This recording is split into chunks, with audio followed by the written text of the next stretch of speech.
আমরা হরশঙ্কর গড়কিল্লা শান্তময়ী হাই স্কুলে সকল শিশু সংসদে সকল অংশগ্রহণকারী বিভিন্ন মন্ত্রী সহ বেশ কয়েকজন সদস্যকে আমরা পেয়েছি আজকে। আমি ডক্টর বিভাস মণ্ডল, বিদ্যালয়ের পক্ষ থেকে একজন সহশিক্ষক হিসেবে প্রধান শিক্ষক মহাশয়ের নির্দেশে আমি এদের দায়িত্ব নিয়ে সমগ্র বিদ্যালয়ের পরিবেশকে সুন্দর সুশৃঙ্খলভাবে শিশুদের পঠন পাঠন উপযুক্ত করার জন্য আমরা ব্যবস্থা নিয়েছি। আমার সামনে রয়েছে প্রধানমন্ত্রী, রয়েছে বিদ্যালয়ে সমস্ত দায়িত্ব যার উপর নির্ভর করবে সেই প্রধানমন্ত্রী হিসাবে শিশু সংসদের পক্ষ থেকে অষ্টম শ্রেণীর ছাত্র প্রধানমন্ত্রী হয়েছে, ষষ্ঠ শ্রেণীর ছাত্র স্বাস্থ্যমন্ত্রী হয়েছে, তিনজন ছাত্রী রয়েছে, কেউ হয়েছে পরিবেশ মন্ত্রী, কেউ বা হয়েছেন খাদ্যমন্ত্রী, কেউ বা আবার ক্রীড়া এবং সংস্কৃতি মন্ত্রী। এবং সেই সঙ্গে আমরা আরও আমাদের প্রিয় ছাত্রছাত্রী রয়েছে যারা এদেরকে পরিপূর্ণভাবে সহযোগিতা করে চলে।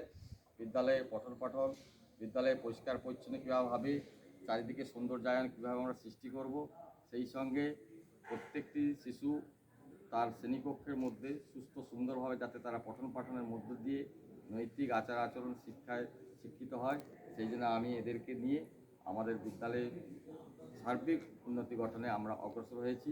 চারিদিকে কোথাও বন সৃজন করে, গাছ বৃক্ষরোপণ করে, কোথাও চারিদিকে ময়লা আবর্জনা পরিষ্কার পরিচ্ছন্ন করে। এই সামনে চলে গেল আমাদের এই যে নানা রকম যে রোগের প্রাদুর্ভাব, ম্যালেরিয়া, এবং এর হাত থেকে চারিদিকে আমরা ব্লিচিং পাউডার ছড়িয়েছি, পরিষ্কার পরিচ্ছন্ন করেছি, কোথাও ফিনাইল দিয়েছি। শুধু তাই নয়, বিদ্যালয়ের প্রতিটি রুমের মধ্যে আমাদের রয়েছে একটি একটি করে ডাস্টবিন। সেই ডাস্টবিনে আমি আমার ছেলে মেয়েদেরকে নিয়ে নিত্য সেই ডাস্টবিনে ময়লাগুলো আবর্জনাগুলো জড়ো করি এবং বিদ্যালয়ে পঠন পাঠনের শেষে সেগুলো বাইরে বিলুপ্ত করি। চালু।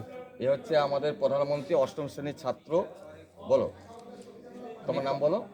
আমি অর্ণব আদক, অষ্টম শ্রেণীর ছাত্র। হ্যাঁ। এই স্কুলের প্রধানমন্ত্রী হয়ে আমি অত্যন্ত খুশি। হ্যাঁ। আমি আমার অন্যান্য মন্ত্রীদের নিয়ে নানা রকম কাজ করি, স্কুলের চারিদিকে দেখভাল করি। হ্যাঁ, খুব ভালো। এ রয়েছে আমাদের স্বাস্থ্যমন্ত্রী। তোমার নাম বলো বাবা। আমার নাম সুজন কুমার জানা। হ্যাঁ, কোন ক্লাস? ষষ্ঠ শ্রেণীর হ্যাঁ, ছাত্র। ষষ্ঠ শ্রেণীর ছাত্র। তুমি স্বাস্থ্য দিক মন্ত্রী হয়েছে। তোমার নাম বলো। আমার নাম করণ জানা, আমি ষষ্ঠ শ্রেণীর ছাত্র। তুমি কি মন্ত্রী হয়েছো? আমি ক্রীড়া এবং সাংস্কৃতিক